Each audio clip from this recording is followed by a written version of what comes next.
Welcome back, everybody. All right, so before I move on from tables, I want to go ahead and I want to delete this border here. So as you can see, the table border doesn't, it doesn't appear anymore. But you can put that border here within the table tag. However, you do have to change things up a little bit. This one isn't as self-explanatory.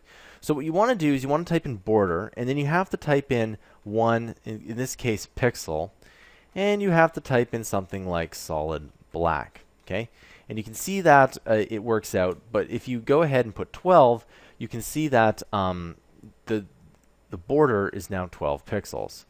You can also type in dashed, right?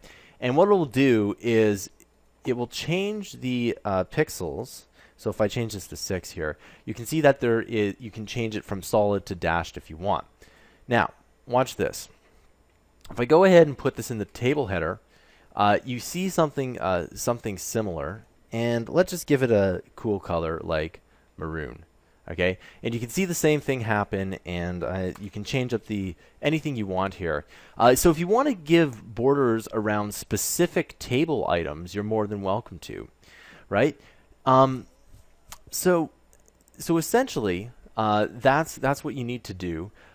There is another option. Let's say you want to border around this one right here.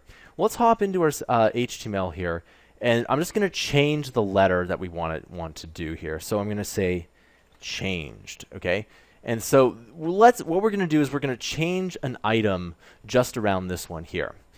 What we need to do is we need to give it an ID, and we're going to just make the ID equal to changed. Okay, so the ID is equal to changed, and I'll just make the exact one changed. So we're going to make changed a little bit different here.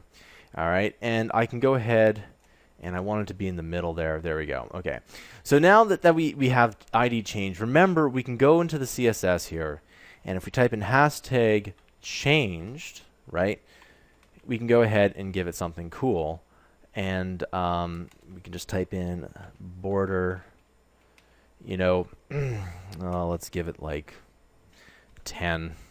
We'll make it really big. 10 pixels, solid. All right, in this case it's red. Let's make it solid yellow. Okay, there we go.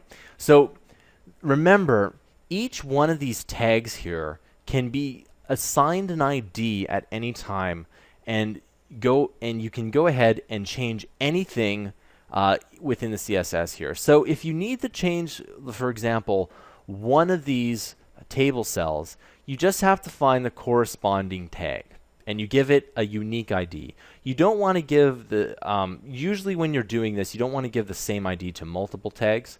You want to make them different. But in this case, all we needed to do is just put changed in there. Okay? I'll see you guys in the next tutorial.